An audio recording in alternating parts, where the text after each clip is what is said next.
complain about this program that we just paid for, or I can just start my own. And that's what I'm talking about. Hello, everybody, and welcome to another episode of Real Reading Talk. I am your most gracious host, Miss Seisha.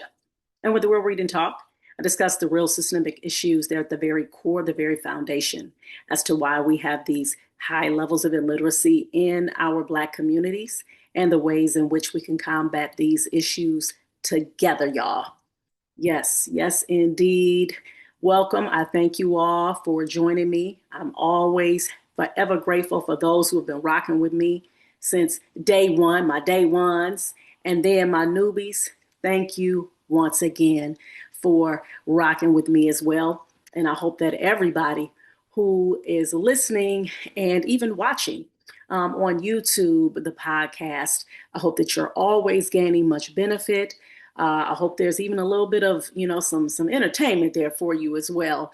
But the main thing is that I want you to take away these gems, whether I'm dropping them or I have my guests on here.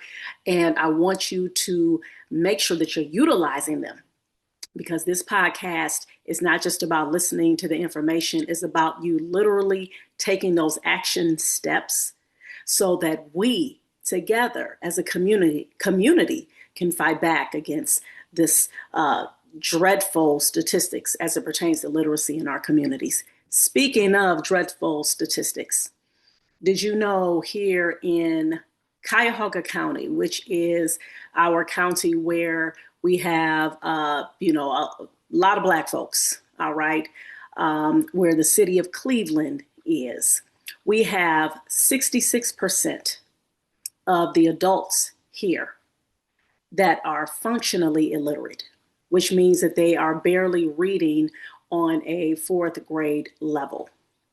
All right. So if you're functionally illiterate, that means that you're just getting by when it comes to literacy. And then we have there are some neighborhoods throughout the city of Cleveland. Okay, so now we break it down into neighborhoods. For example, East Cleveland. Okay, so that's like a suburb. All right. Now, if somebody was to come here, for my folks who are from Cleveland or those who visit, you'll look like, okay, it's a suburb, because it got hit pretty hard when we were faced with the crack epidemic. All right, just like all of the major cities across this country. All right, so the illiteracy rate here in the city of Cleveland is about 80%. Okay. A little bit more than 80% of the residents here, again, are dealing with illiteracy, all right? And then you have some neighborhoods in Cleveland that are close to 90% of illiteracy. And when you hear these statistics, I know you're thinking like, what in the freaking world? Like this is the land of the free, right? This the land of the free. This is the land that has all the resources.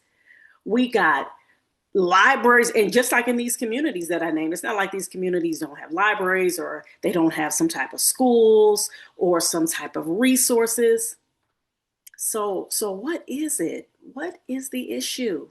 Why do we have these levels of illiteracy that are in our communities?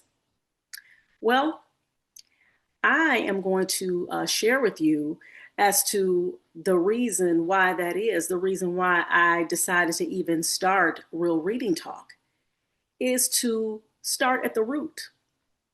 Just like when you go to the doctor and you're talking about you got this pain, you got this issue in your foot.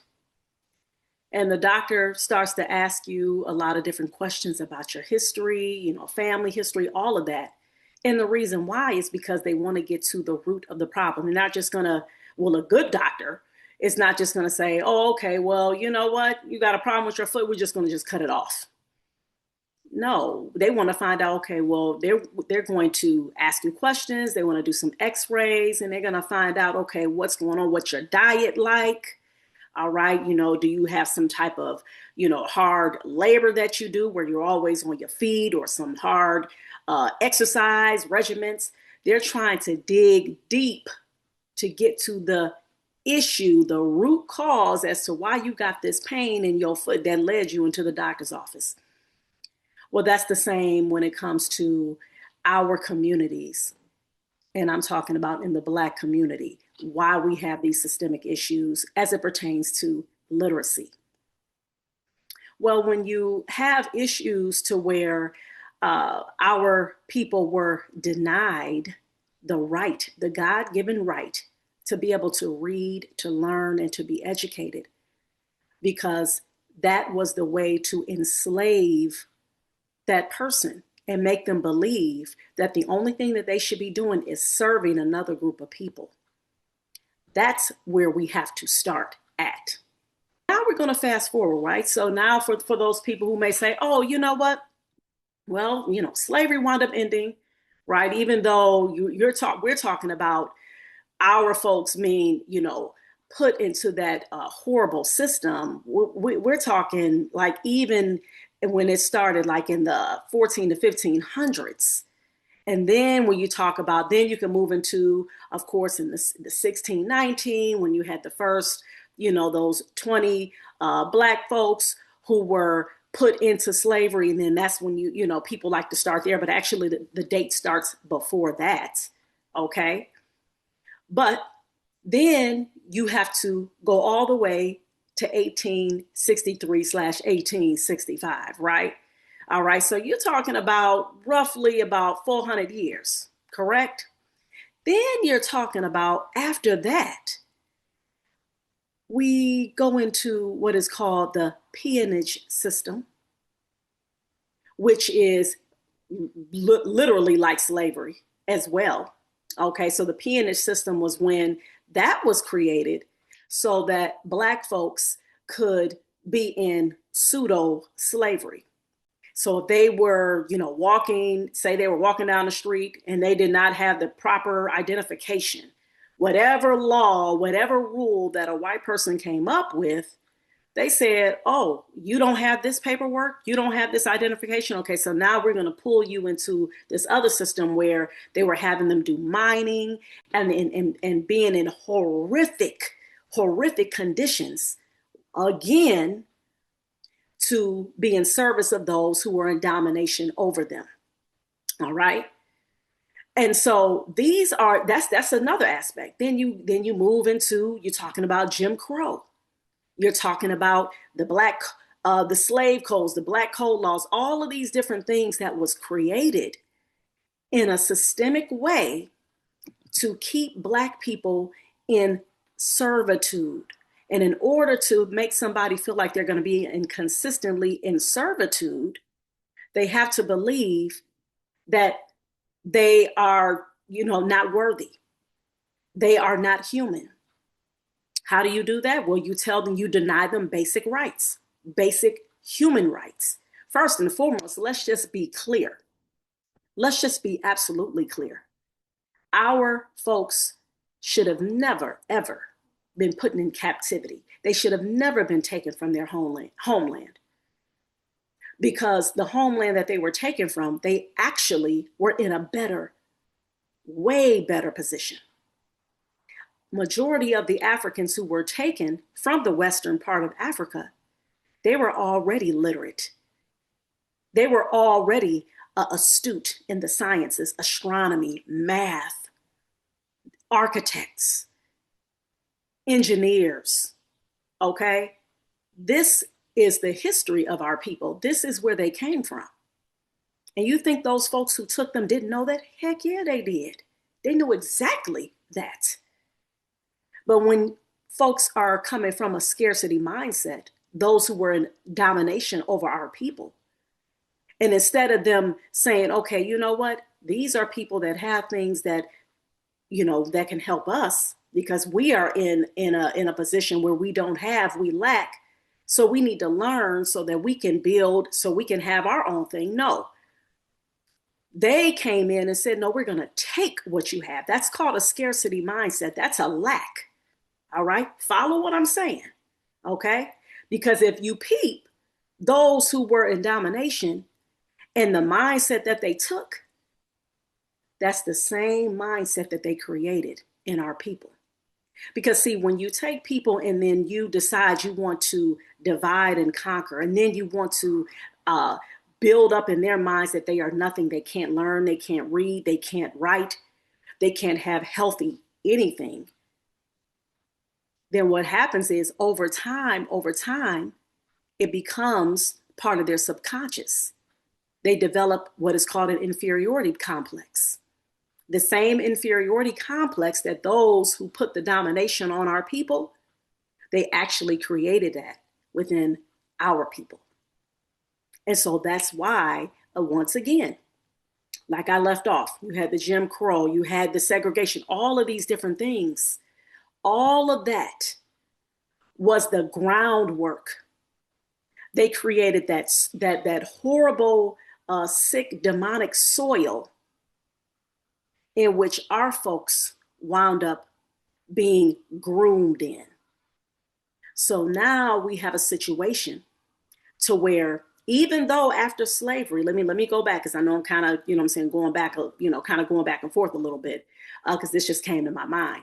One of the things that occurred actually after our folks were supposedly emancipated, I think it was within maybe about 20, I say maybe about 10 years or so, the literacy rate actually had risen within our Black communities, because it goes to show you that our people was always in the mindset of they want to read, they want to learn, they want to know.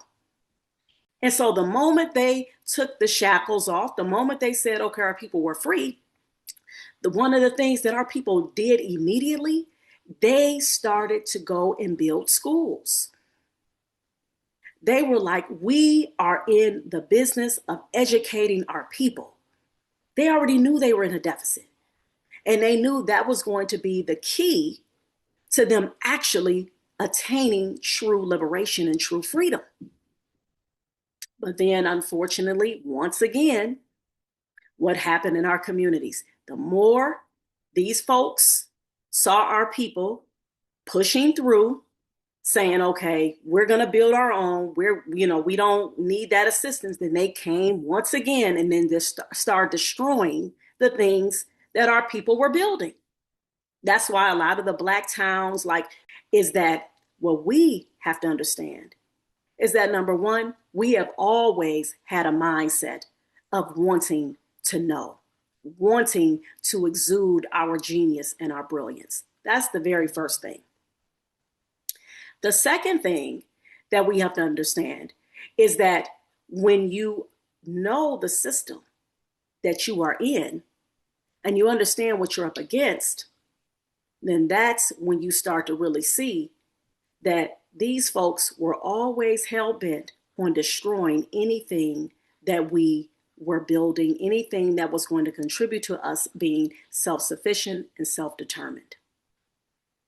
And that was the root cause as to why, to this day, even though you do see, you'll have, Black folks, obviously, who are doing well, who are thriving across this country. But it's still a disproportionate amount of us who are still struggling in some capacity. And one of the areas in which we see the struggle is when it comes to education, when it comes to literacy. Because when it comes to education, you must know how to read. You must constantly not only know how to read, you must be reading all of the time. So not only are we dealing with still high levels of illiteracy, we also have issues of what is called aliteracy, which means that a person knows how to read and write, but they are not doing it like they should be. And we all heard of the saying, when you don't use it, you what? You lose it. So it's more than just you learning how to do something. You have to continuously keep it in your practice so that it can become mastered. So that now you can become a person, well, you're well read. Now you understand things more. Now you're able to follow directions a lot more clearly. Now you can read in between the lines. Now you can problem solve better. Now you can create more. Those that you find that are creatives, those that you find who are builders, those that you find who have a self-determined mindset, these are the people, trust and believe, they have libraries in their homes. They value books.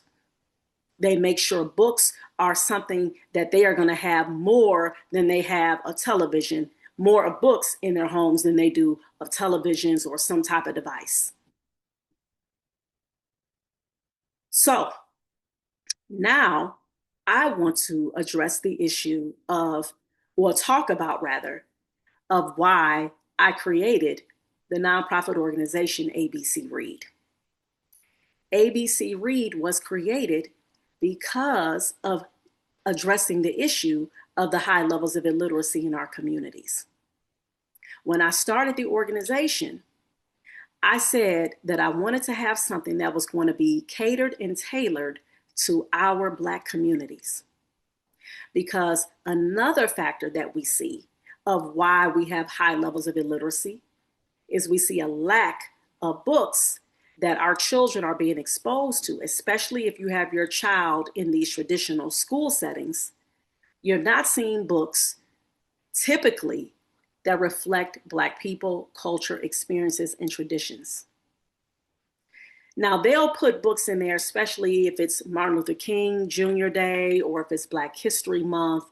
They'll put and curate the books that they want our children to read, i.e., reading about Rosa Parks and of course, bless her soul. Dr. Martin Luther King Jr., bless his soul, right? Those are the two. Those are the main two. Civil rights movement, right? Because what they like to do is they love to center our history with the trauma.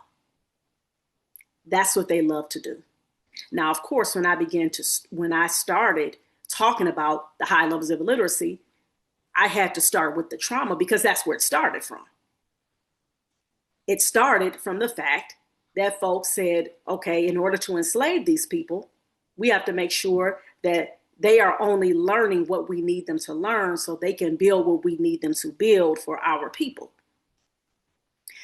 But when we are now in this state of where, okay, we don't, supposedly it's no slavery, right? You know, there's no more slavery and you're free to read and you're free to learn what you need to learn, right?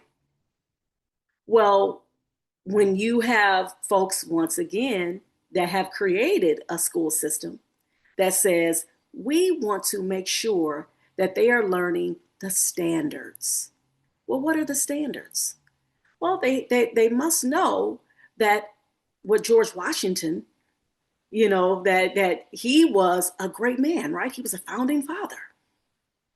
He fought back, him and his cronies, and they fought back against those British because they said, no taxation without representation.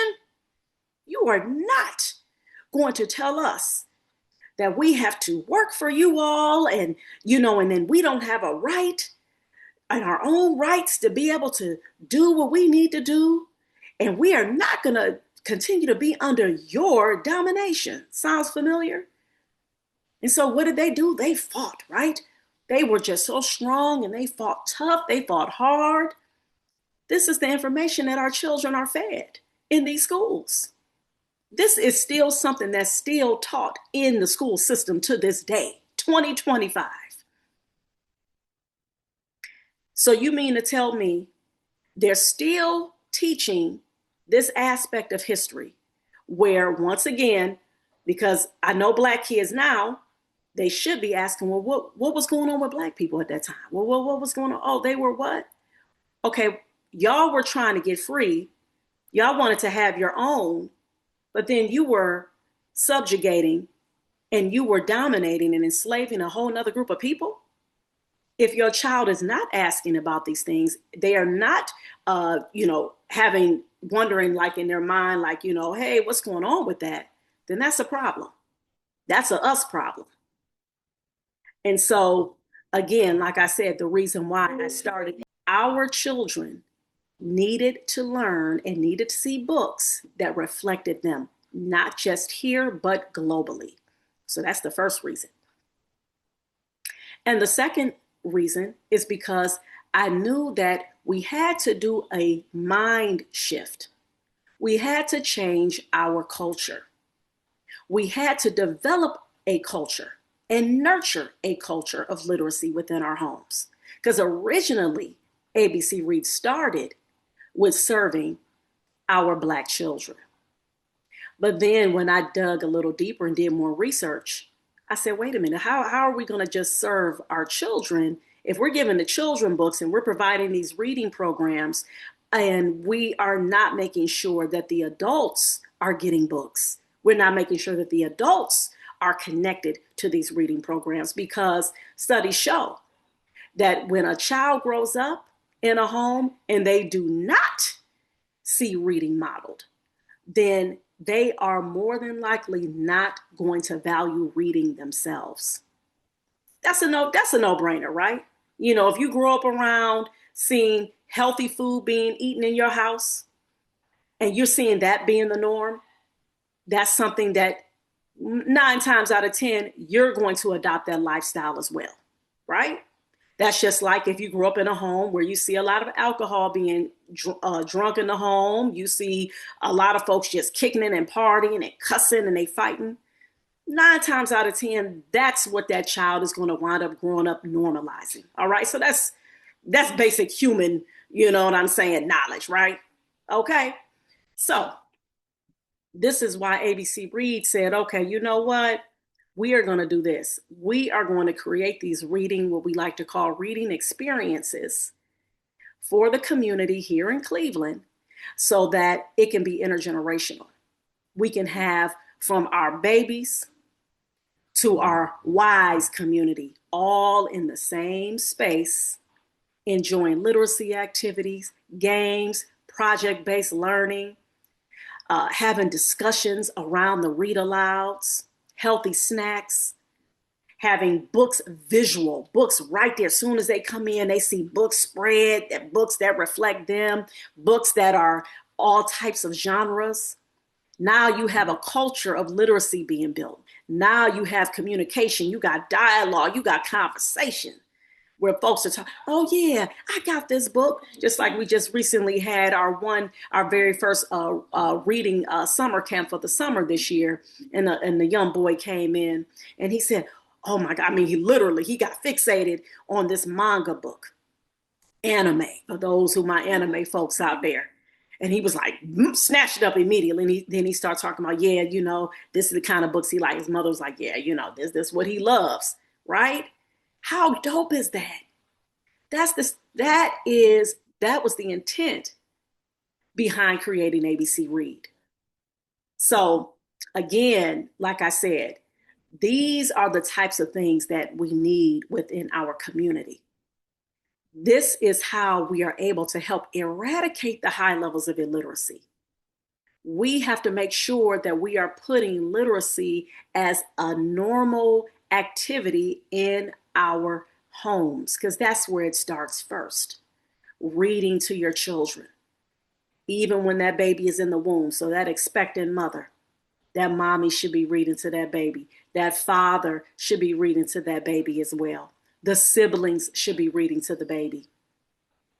And then when you are taking your child out and y'all are going for walks, maybe you're driving, wherever you are in the community, have them look at the different signs. They're going to naturally look anyway, right? Because that's what the kids should be doing.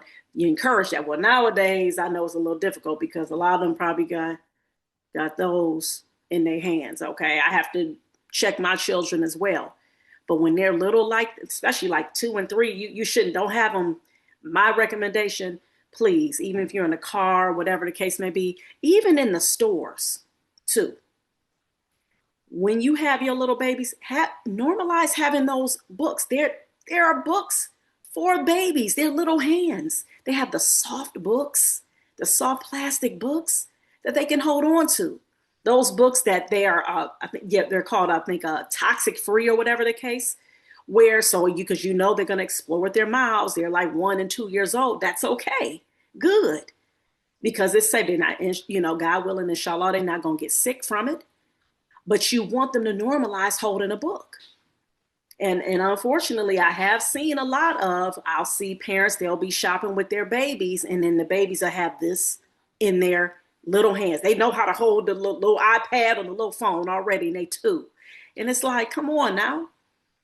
Or when they're in the car, say, okay, you know what? I'm going to put on a read aloud. I'm going to go to YouTube, or you may have an Audible subscription, and you're going to have your child listen to a read aloud. And I'm always about starting with the free first. Like I said, you can go to YouTube. Again, go to my YouTube channel, Reading is Freedom. You can go to a lot of the libraries. They got the app. I think it's called Libby or something like that, where the kids, they can choose a book, and then they have a book on there that they can listen to. Again, these are ways in which we fight back against this high levels of illiteracy, because just like how I started in the beginning, it was done on purpose. Okay, this is a systemic issue. And I don't like to gloss over that. You have folks, they like to, unfortunately, and I'm talking about folks that look like us. They'll, like, oh, okay, yeah, we know that happened. But it's like, yeah, but we have to talk about that. That is a problem. And it wasn't like it happened, y'all. Remember, this whole notion of beating the humanity out of us, because that's what it was. I mean, that you talk about the most anti-human thing.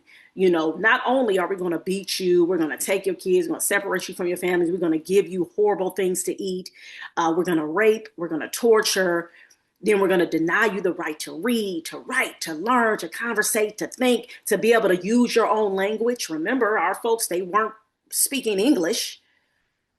And all of these things happen. It wasn't just like 1 year, 2 years, 10 years. It wasn't even 100 years. Okay? I'm not for sure the exact number of the chattel slavery, but we're definitely talking about over the 200-year, 300-year mark. And then, like I said, after that, peonage, Jim Crow, Black Code law, segregation, redlining, you name it. Like Dr. Joy DeGruy said, you continue to beat me in my leg and you complain that I limp. You beat me in my leg continuously, and then you complain that I limp. How are you even going to get ahead if somebody continuously, every time, that's just like every time you're trying to, you're a track runner and you trying to start your race, and then somebody come and they just pull your legs from up under you. I hope that you all are enjoying this episode. And most importantly, I hope that you are gaining a lot of gems and takeaways so that we can continue to fight back against this high levels of illiteracy within our Black communities. I just wanted to share with you all something, though. Yes, indeed. Her. That's right, y'all. Your girl is an author. I have co-authored this book, Healed, Empowered, Resilient, with 9 other dope, phenomenal women who come from many different walks of life. And we have shared some pretty deep stuff in this book, okay? But the intention is to heal, all right? That was our intention.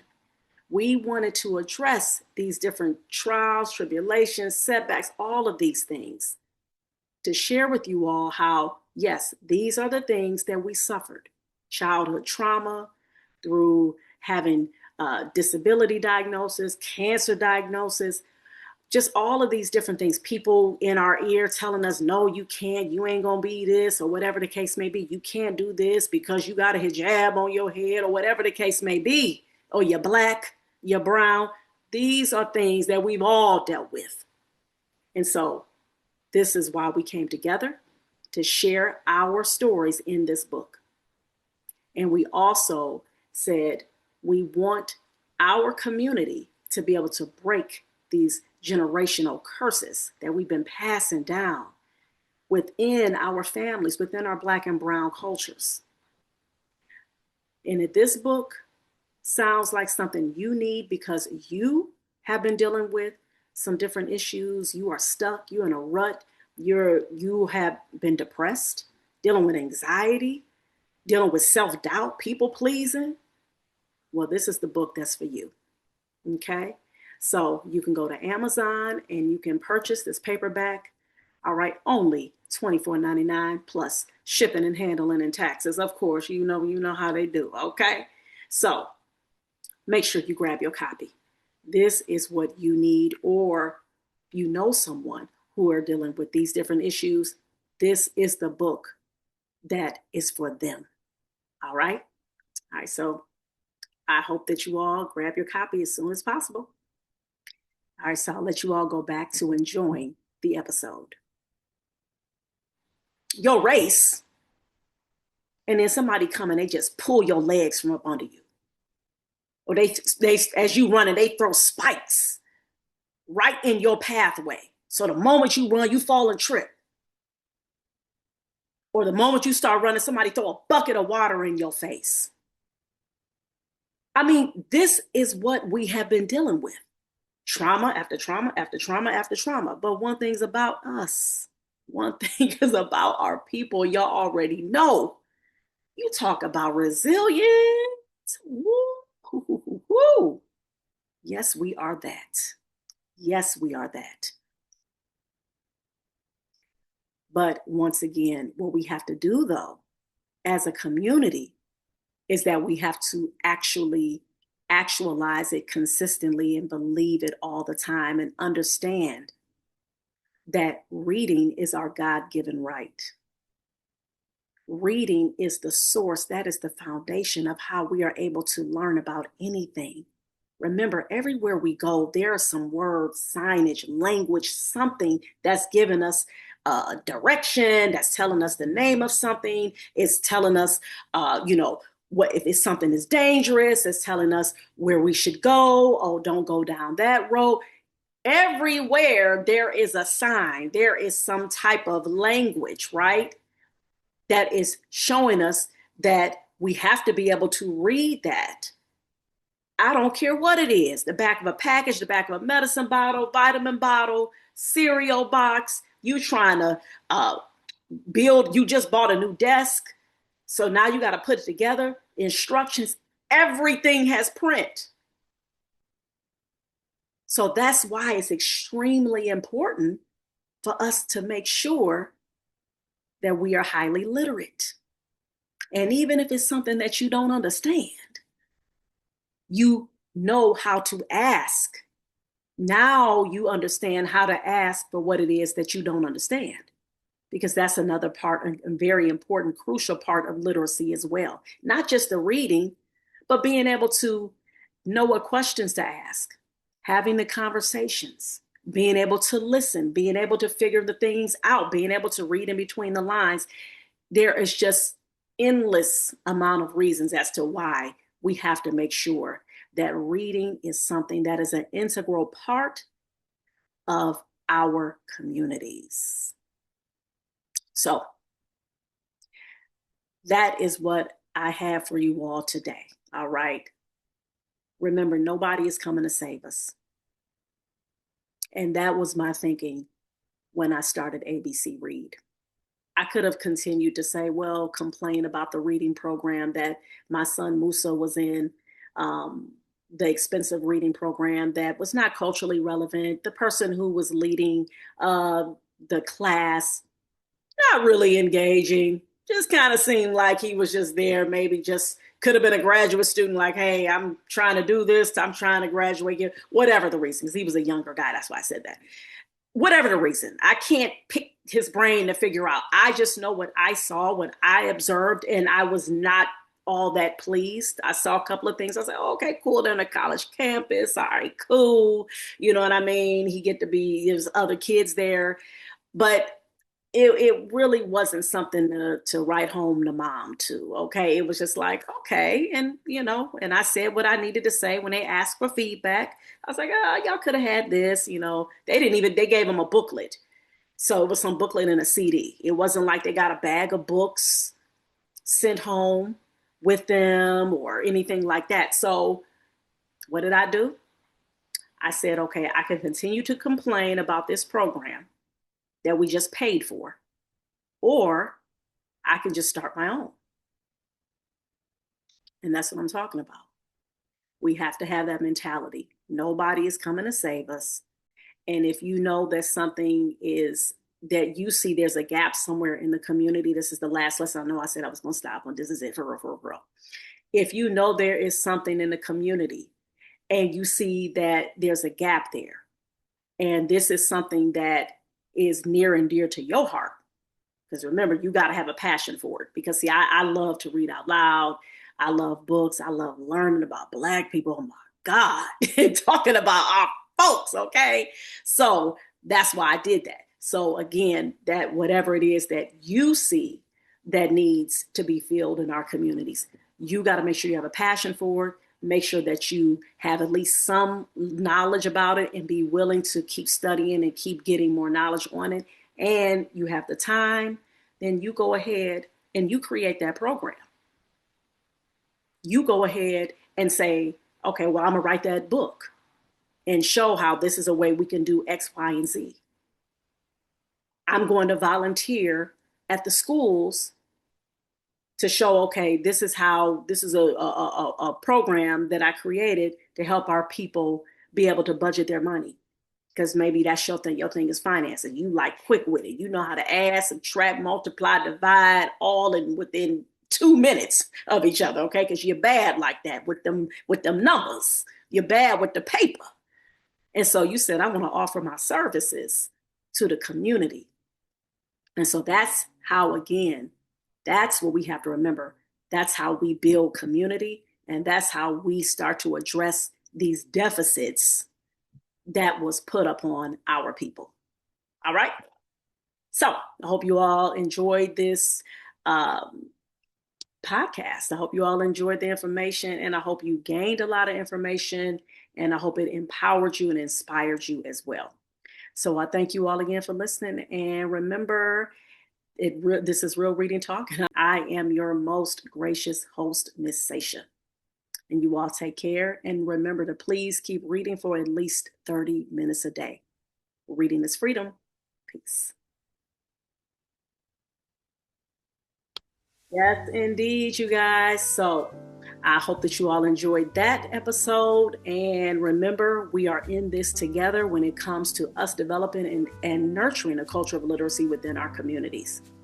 All right. So like you all know, I've made it clear that I am a pre-K through 4th grade reading tutor. Name of my reading tutoring business is ABC Learn Tutoring, y'all. Yes, indeed. And I am a certified dyslexia tutor, Orton Gillingham certified dyslexia tutor, okay? Go to my website, abclearntutoring.com. Click on that free reading assessment today. And I'm also the founder and executive director of ABC Read. And our mission is to develop and nurture a culture of literacy in Black and underserved communities. You can help us continue to help and serve the community here in Cleveland by going to abcread.org and clicking on the donate button. And we definitely need and appreciate your donations to keep us going strong. Also, make sure you subscribe to my YouTube channel, Reading is Freedom, as well. Like, subscribe, comment, share, hit the notification bell. And go to my shop, readingisfreedomshop.com, y'all. That's right. Go there and grab your merch, okay? Got my mug is hiding behind the book, all right? Which y'all already know. About to holler at that, okay? So go grab your merch. Got the shirt. Make sure you grab it, okay? And last but definitely not least, got the book, y'all. That's right. These books are in stock. Guess who's the author? Oh yes, your girl. That's right. Me and 9 other women came together to share our stories on how we allowed the comebacks to come through after the setbacks throughout our lives. We did not stay stuck. We are continuing this journey of healing. But the title of our book is called Healed, Empowered, Resilient, okay? Which is something that as Black folks, you know we can relate to, okay? That especially that resilient part, oh my goodness, y'all. So go grab your copy. If this is you have been dealing with being stuck, in a rut, you sick and tired of being sick and tired, all of that. This book right here has the gems in it for you, giving you the tools and resources to help you overcome, all right? So that you can be the best version of yourself. All right, y'all. So I thank you all again for listening to another episode of Real Reading Talk. Again, my name is Miss Seisha. And remember to please keep reading for at least 30 minutes a day. Reading is freedom. Peace.